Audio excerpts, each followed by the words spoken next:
Hey, welcome back guys. I know you're all hoping for a proper antMac restoration. Unfortunately, I ran into some issues and my choices quickly became to either abandon the antMac project entirely or to make you guys some sweet lemonade out of the lemons I was dealt. Metaphorically speaking, of course. So I put on my big boy shoes and trekked onward through the antMac ruins. At this point, I have collected a small graveyard worth of abused and castaway G3 iMacs, the relevant ones shown here. Visually inspecting the antMac closer, I discovered that there was more corrosion than I had originally noticed. One of the large capacitors on the analog board was also bulging, but peering into the logic board seemed to show dirt without any visible corrosion.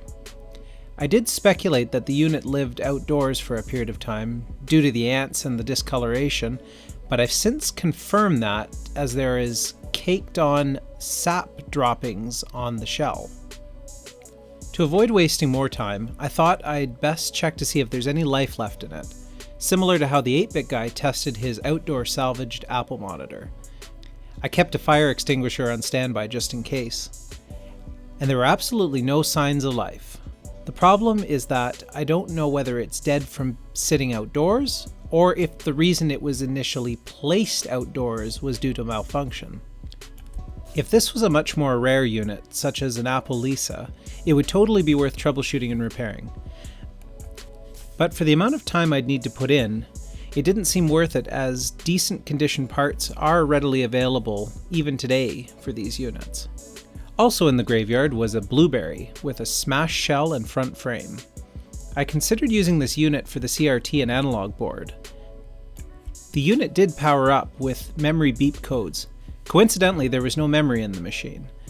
I did end up popping some RAM in off camera and the machine fired right up.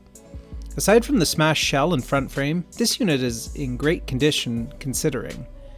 There's no yellowing and it isn't scratched up nearly as bad as some other units I've had.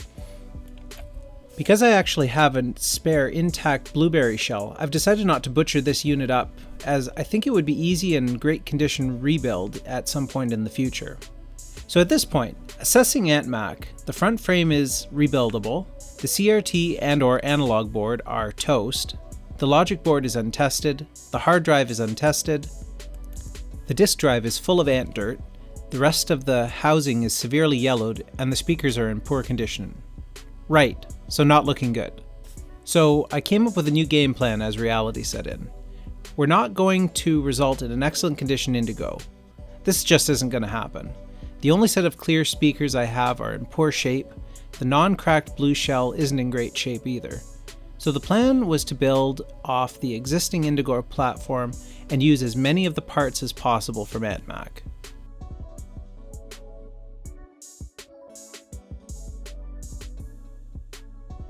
I removed the broken pieces of the front frame of antMac, cleaned them, glued them together with superglue and epoxy.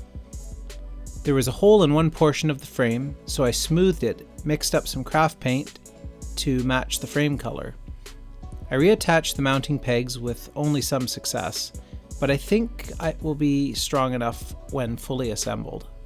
I pulled the hard drive, logic board, and speakers out of antMac in hopes to reuse them.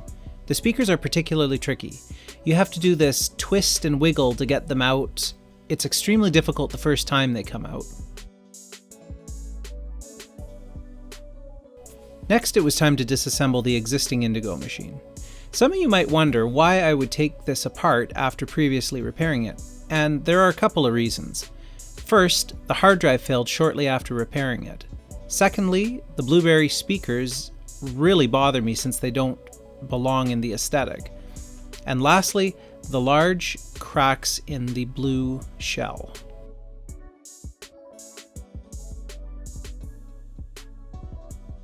I started by removing the front frame. The frame is actually in pretty good shape. This should make an excellent donor to the Blueberry unit in a future project. Next, I installed the antMac repaired frame on the chassis. I cleaned the new Indigo shell and scraped off the bulk of the tree sap. Any scratches or leftover sap should buff out. Now the shell could be installed. Now comes the point I begin to worry about the logic board. With a close look at antMac logic board, it's obvious there was corrosion I didn't see, particularly behind the connectors and around the I/O area. Regardless, I gave it a good cleaning and figured it didn't hurt to give it a try. I tried firing up with the antMac board, and although the CRT did attempt to fire, there was no picture and no beep codes. Darn.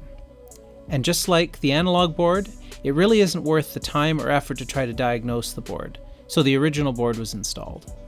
Funny enough, the hard drive from antMac actually worked. I still don't fully understand how such a sensitive piece of equipment with precision read heads could survive while the other components couldn't. After completing assembly, it was time to take it outside for a good buffing of the new Indigo shell. I'm using a headlight buffing compound which seemed to work pretty well. Unfortunately, although this shell wasn't cracked, it did have a lot of deeper scratches than the previous one, which meant that buffing wouldn't take them all out. And here's the finished result.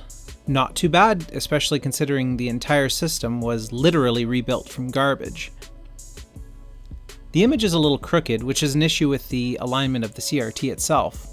Not bad though. From a casual onlooker, I think it gets a pass. I hope you like this video. Please like, subscribe, and share this video as it helps me to continue to create content. Also, click the bell icon to be notified when the next video comes out. Until next time.